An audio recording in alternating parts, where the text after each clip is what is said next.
r/Nosleep. Posted by u/DJC 1998. No matter who it is, never answer a call at midnight. Probably a stupid warning, I know. Most people would obviously ignore a call so late at night, especially if it woke them. All the same, I have to write this. For those who are up at this time and for those who would without hesitation answer a call seemingly from a loved one even so late, I hope this is enough to warn you, never answer a call at midnight. Just over 3 years ago I was living in an apartment with 2 friends. Having just moved out of home, you can imagine what it was like for 3 19-year-olds, drinking most nights and rarely ever getting to sleep before 2 in the morning. That Sunday night was no different. As with the last 3 nights, we were sitting out on the upstairs balcony at around 11:30 finishing up for the night, having a big day ahead of us the following day. The other 2 eventually finished their final drinks and packed up for the night while I sat back, staring up at the stars. I must have dozed off because all of a sudden a ringing was pulling me from my sleep. I searched for my phone, eventually finding it underneath the cushion. It flashed 12 o'clock but was clearly not the source of the ringing. As I focused I realized it was coming from the balcony beside our own, belonging to our neighbor Kurt, whose balcony led into his bedroom, and owing to the heat, had left his door open. The ringing continued for a few seconds before he answered with the usual growl the 3 of us had become accustomed to on our late nights on the balcony. "Who the hell is this? It's fucking midnight." His voice carried rather easily through the eerily silent night. "What the fuck are you saying? Stop whispering and speak up." Deciding to leave him to his muttering, I turned off the light and went inside, thinking nothing of it. The next day passed as slowly as any weekday. I managed to make it through work on a dangerous hangover and even managed to make it to the gym, finishing up and arriving home around 11:30. The hallway lit up as I left the elevator and walked down to my apartment. I walked in and dropped off my bag, walking out onto the balcony for a smoke, an odd choice after the gym I know. I didn't realize it until I thought back on the events of that night, but in the time it had taken me to reach my balcony from my car, the night had grown deathly silent and even darker, no stars shone nor animals stirred. Even my apartment just seemed unnaturally darker. Again, I thought nothing of it until I reached the stairs.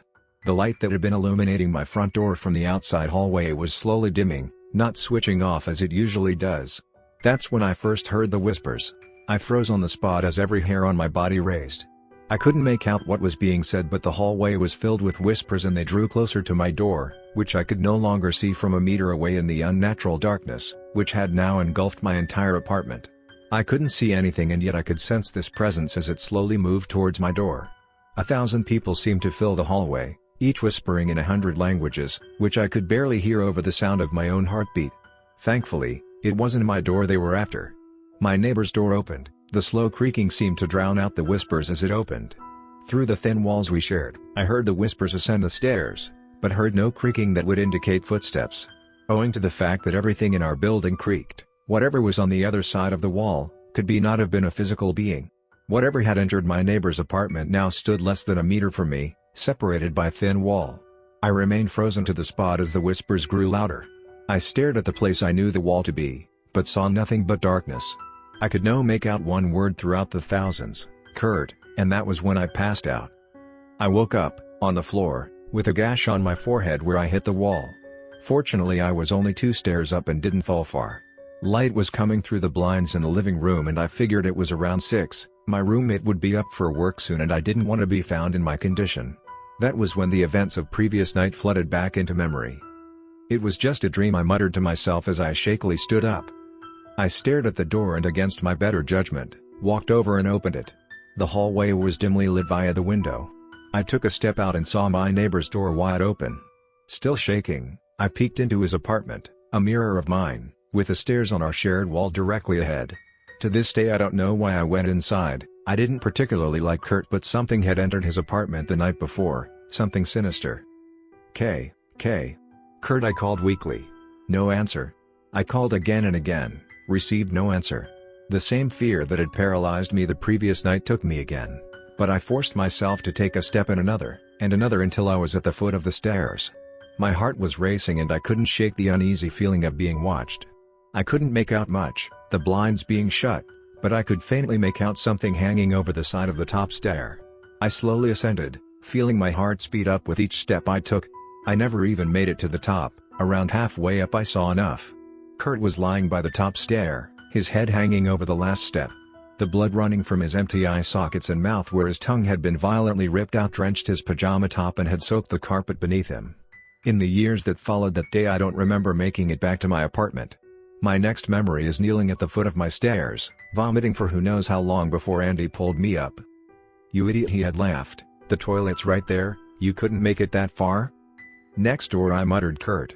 "Call the," and with that, I broke down. The next few weeks remain a blur. I was questioned extensively by the police. Obviously, being the person to find a body with no forensic evidence on it all was suspicious. But after a while the suspicion seemed to lift from me. Of course, being the first suspect in an unsolved murder didn't do anything to change the minds of others. My closest friends knew better, but I became rather infamous in the following weeks. My newfound spotlight was rather insignificant compared to the nightmares. To this day I struggle to sleep. My nights are filled with terrifying flashes of Kurt, eyeless and tongueless, crawling down the stairs towards me, or walking down the hallway that continues to dim as the whispers draw closer until I wake, drenched in sweat and screaming. Before long I was heavily dependent on sleeping pills, and eventually my drinking became a necessity rather than a good time. While I never forget the look of Kurt's mutilated face, unfortunately, that night is not where the nightmares that still plague me to this day originate. The whispers returned just months later, and that's why I write this warning now, because this was not an isolated event. But that'll have to wait. As much of a relief it is to finally talk about this, I need to consider this, to decide how best to describe this in order to effectively warn you all about this danger. I hope you'll soon understand. Sorry about the break. Turns out the initial relief of finally discussing this was soon overturned. The nightmares are only getting worse. After 3 years I wouldn't have thought it possible.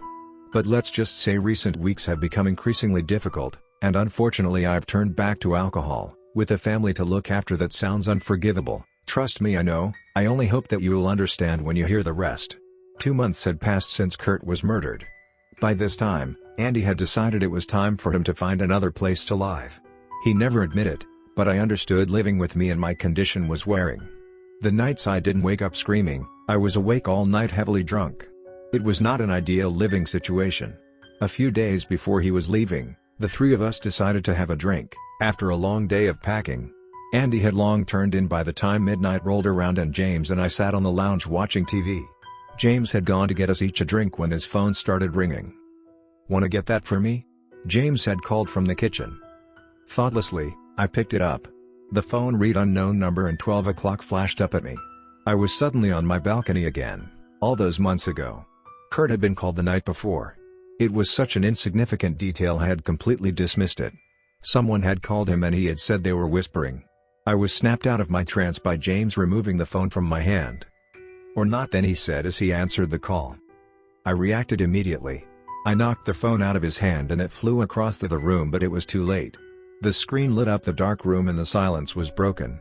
Thousands of voices were speaking from the phone, mostly gibberish. James seemed stunned. "Okay," he muttered, eyeing me as he walked over to pick his phone up. "Don't," I called and grabbed his arm, attempting to stop him from picking up the phone. The whispers were continuing, growing slightly louder but still incomprehensible aside from one word, "James. Get off me." He grunted, pushing me off and picking up the phone. I sat back against the wall, realizing what was happening. I lay my head back and shut my eyes. "Who is this?" James said, before eventually hanging up. "Nutters, what's wrong with you?" I must have looked crazy. Hands over my ears and leaning back against the wall. I had never told James or Andy about the whispers, and I knew he wouldn't believe me now, but what choice did I have? I stood up and took the drink he'd got me, taking a long swig before setting it back down. I told him everything: Kurt's phone call, the lights going out, the whispering in the hallway and hearing whatever it was in Kurt's apartment. Talking about it back then had offered no relief, but I suppose that's because I would now have to relive it. James stood silently throughout the story, looking more and more skeptical as I spoke. After minutes of tense silence, he finally said, "I think that what you saw clearly messed you up more than we'd realized." He crossed the room and put his hand on my shoulder. "You need rest, man." I brushed his hand aside and grabbed his shoulders, manic at this point.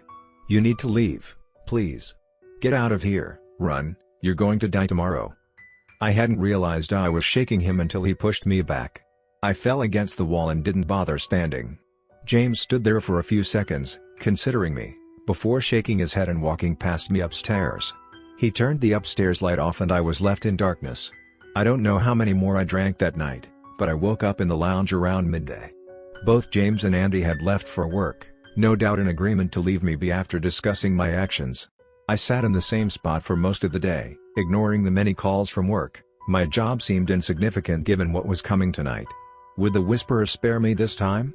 Or would they decide, having heard the call as well, that I was to share James' fate? I know how selfish this sounds, but I tried to warn him, didn't I? I sat in my room for the rest of the day, with a full bottle of bourbon. By the time the other two had come home, the bottle was near empty and my anxiety had doubled. James tried knocking on my door, asking to talk, but gave up after a few minutes. The night drew on and eventually James and Andy went to bed. I had considered running, but what was the point? Could you outrun it? I highly doubted it. The Whispers had spoken James' name, not mine. All I could hope for was that they'd take James and leave it. If not, I would not die on the floor. A kitchen knife lay next to me. Rather pointless given what was coming, I know, but what else could I do? I sat there, for hours, slowly sobering up. In any other situation I suppose sitting on the floor staring at the door would drag, but that night, time seemed to fly. I glanced at my phone to check the time. The light illuminated the darkroom, half blinding my eyes that had grown accustomed to the dark.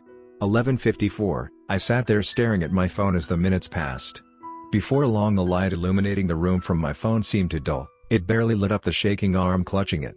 I knew what came next. Sure enough, mere seconds later I heard the door downstairs slowly creak open. And then I heard them. They had come, as I knew they would. I struggled to keep my breathing in check as I rose, putting my phone down and picking up the knife, pointing it towards my door. The Whispers grew stronger and yet remained incomprehensible as they gradually climbed the stairs. The hallway light slowly faded, and I was left in an unnatural darkness. My entire body was shaking and, as stupid as it sounds, my eyes filled with tears.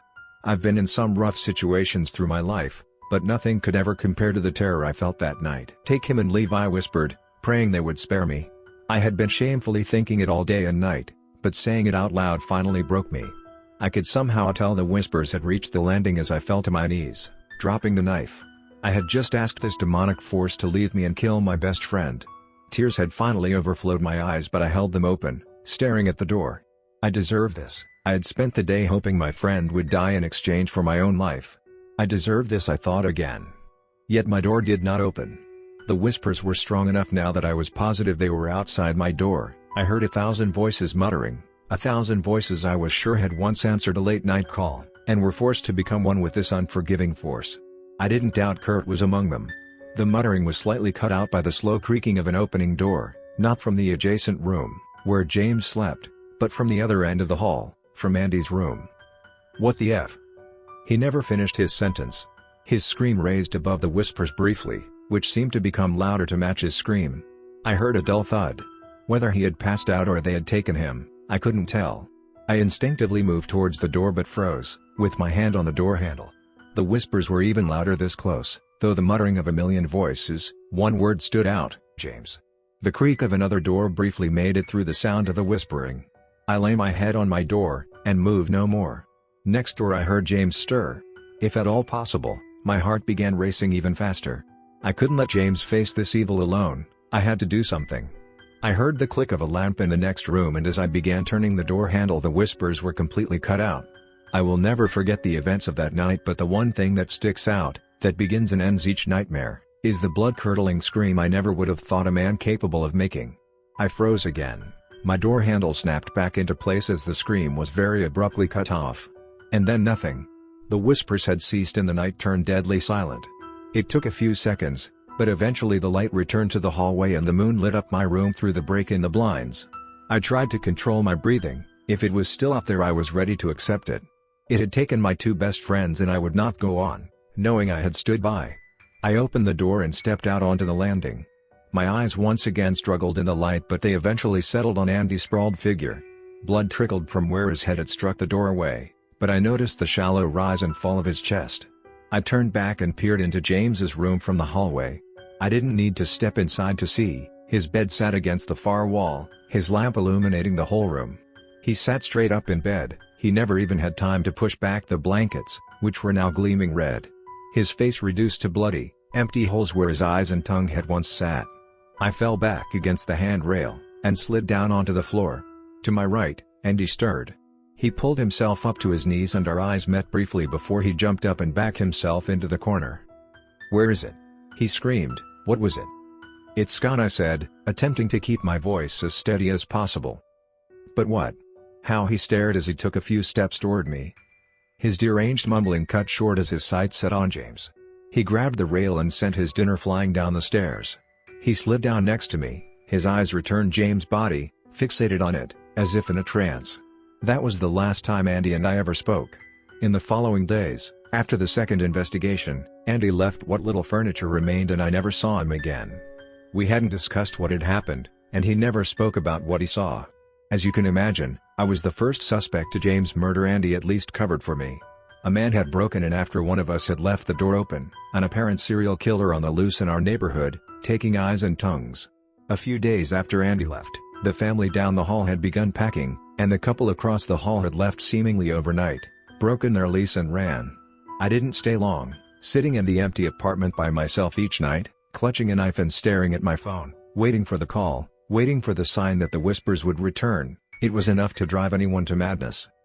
Unfortunately, I heard Andy had killed himself a few days later. He hadn't even bothered moving into his new apartment. I have no doubt as to the reason. Whatever he saw that night, it changed him, and apparently was too much for him. The whispers, whatever they were, whatever form they took, I guess the mere knowledge of such a thing is too much torment to live with. I tried to give myself a fresh start.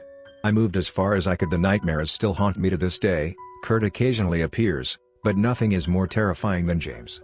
He stands at the end of my bed, asking why I had let him die, why I begged them to leave me and take him.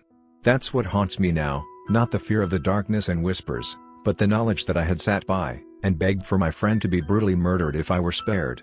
3 years have passed since that night and my fresh start was going well. I've married, and we've been blessed with a beautiful little girl. My wife doesn't know the source of my nightmares. It was difficult in the beginning, but having her now helps slightly. Unfortunately, was going well is the best I can say.